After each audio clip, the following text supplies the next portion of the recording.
the most important one is at night to get food off the teeth. Because if you go and sleep 6 to 8 hours, that food's just chilling on the teeth.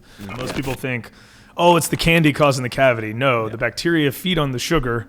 And then I take x-rays of myself every year and they all look the same. So I'm doing a pretty good job. Stick your head on the faucet and rinse it out or swish with some water, something like that. You're diluting it faster and getting rid of it. If you allow the microhydroxyapatite to sit on the teeth a little bit longer. Welcome to Minty Fresh Takes, presented by Enamel, the podcast where we explore the latest trends, science, and personal stories behind oral wellness. I'm your host, Xander, and today we have a jam-packed show covering some of the most important topics in oral care.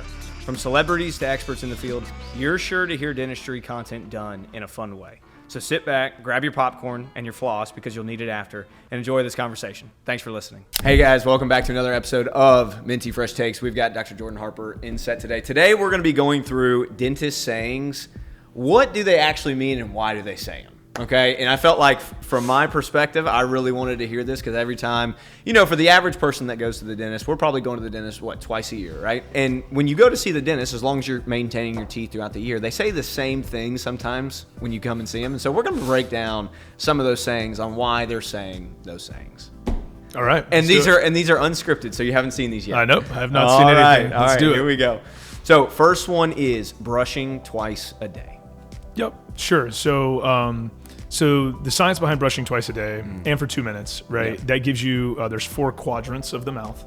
That gives you 30 seconds per quadrant. Okay. And people smarter than me have done the studies to prove that that is an effective length of time when brushing properly, getting all sides of the teeth, right? Okay. Top of the tooth and both sides of the tooth.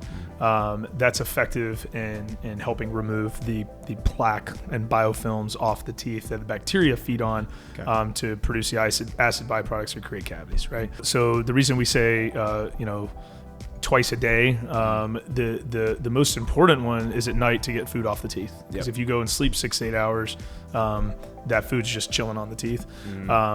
But it's beneficial to do it in the morning as well because you're going to start your day off with nice, fresh, clean teeth before you go and introduce food. And as we learned on a previous episode, it is actually not the food that eats away your teeth, but it's the acid. It's byproduct. The acid, the byproduct of the plaque. Most people don't realize that. Most people think, oh, it's the candy causing the cavity. No, the bacteria feed on the sugar, and then the acid byproduct from the bacteria is actually what erodes a hole into the tooth and creates and generates that cavity. Okay. Another saying dentists say, only floss the teeth you want to keep. I like that one. That's good. So we touched on flossing a couple episodes ago. I let out the bombshell that I don't floss but twice a year when my hygienist flosses my teeth for me. So yes, the truth is only floss the teeth you want to keep. That's great because I think it drives home the point that flossing is important for a lot of patients. I'll touch on it again. There are a subset of patients that have extremely tight contacts, don't have food traps, and therefore don't get interproximal decay, which is what flossing is designed to do. Okay. It's designed to remove food and plaque from in between the teeth. I'm one of those people. So, I take x-rays of myself every year and they all look the same, so I'm doing a pretty good job. And I've never had an in between the tooth cavity, but yeah, that's a pretty good saying. I like that one. Okay. Some dentists say spit, don't rinse.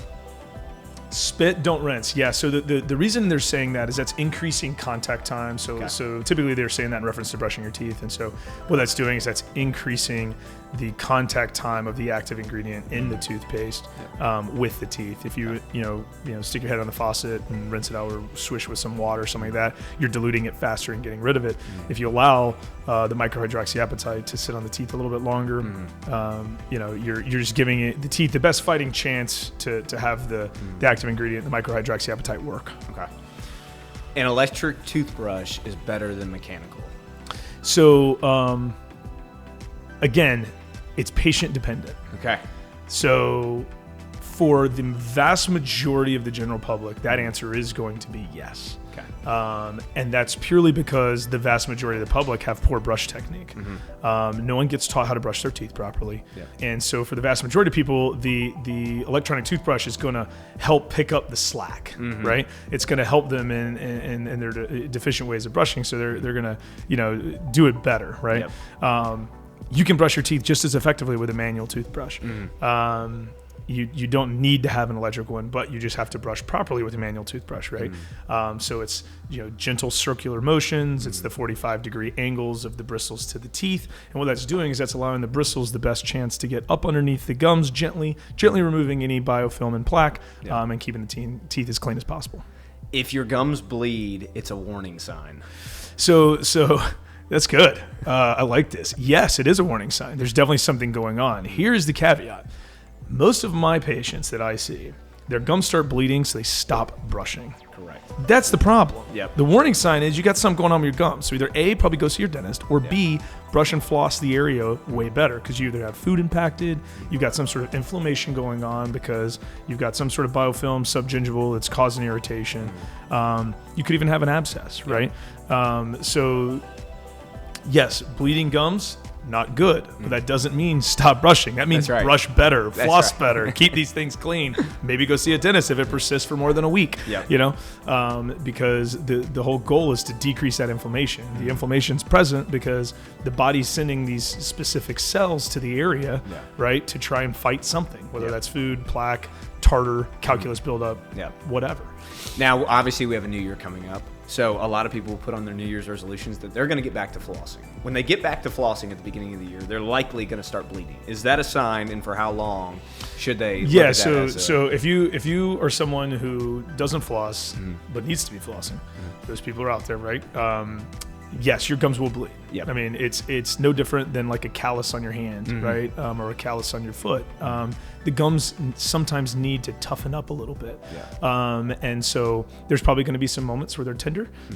There's probably been some chronic inflammation in those areas if you haven't been flossing, and so they'll probably bleed a little bit. But after a couple weeks, gums shouldn't be bleeding. Everything should be back to status quo, and you should be able to floss without bleeding. And that's what they say is wrong with this generation, is the gums are too soft. That's true. That's true. That's very funny. All right. Now, one of the biggest things that we hear when we go to the dentist is make sure you're brushing when you brush for 2 minutes. Where did that number come from? So I think it's less about the number. I think it's more about being realistic with our patients and the fact that 2 minutes is a really long time. Yep. And if we say 2 minutes, most people probably eke out 30 seconds. Okay. Right? And if we said 30 seconds, most people do it for 1 second, right? And that's just the way it is in society, right? Yeah. And so I bet if you clocked the average patient, they're probably maximally brushing 30 to 45 seconds, right? Because that feels like forever. Okay. When the advent of the electronic toothbrush came out, and they have a counter on there that That's shows you 2 minutes, that's right? Even me, I was shocked. I was like, dang, 2 minutes is a while. That's right. That's right. So really, I think it's just more than anything. I think it's just a number that has been used to help encourage people to spend enough time getting as much stuff off their teeth as possible. Okay. One last thing about Dr. Harper is when he walks in to see a patient, he'll walk in and they'll ask him, "Hey, how you doing?" And say, "I'm living the dream, fixing teeth and saving lives." It's true. It's true. That's what I am. Because I am living the dream. I want to do this since I was 14, so I am living the dream. That's right. Last thing for a take-home gift for the audience out there. What's one tip or trick that you could give to help them brush their teeth? So one thing that's been used is, especially helps with kids, because for 2 minutes for kids is a long time, is as the kids starting to learn to brush their teeth, have them sing the happy birthday song, right? Okay. Every kid knows the happy birthday song. Have them kind of sing to themselves the happy birthday song while they're brushing. And that'll do two things. One, it'll make them brush longer. Yep. And two, it'll kind of distract them from the fact they're brushing their teeth. That's right. Let them keep brushing, get a little more contact time with the enamel on the teeth. That's right. And three, no kid ever has a bad day on their birthday, so it'll make That's them true. think it's their That's birthday. right. That'll make them smile. Exactly. That's right. Exactly. Thank you guys so much for watching. We appreciate it. Make sure to go get all of your enamel products, enml.com. They're available today at the shop. Thank you guys. Hey guys, thanks so much for tuning in to another episode of Minty Fresh Takes, presented by Enamel. Listen, we all know people that are into the latest trends for their oral care. We also know people on the other side of the spectrum that are not. This show is made for both of those people. And so if you could do us the absolute biggest favor and share this, like, comment, subscribe, but make sure to share this with your friends on both sides of the spectrum and somebody right in the middle, that would be awesome. Our biggest mission here, not only doing this podcast, but with all the products and the dentistry here in Niceville, is to ensure the trust and the quality of product that we continually offer to our patients. Our mission through this show and through our brand new product Enamel is to ensure that your teeth are being covered by nutrients that actually benefit your teeth, i.e. microhydroxyapatite. Our toothpaste tablets that we have right here, toothpaste tablets and the luxury mouthwash tablets, these are both available at enamel.com. That is enml.com. And if you're looking for more information on microhydroxyapatite, feel free to check out our latest YouTube videos. Like we said earlier, make sure to subscribe to this channel. You don't want to miss anything that we have coming out. And thanks so much for watching. We'll see you on the next show.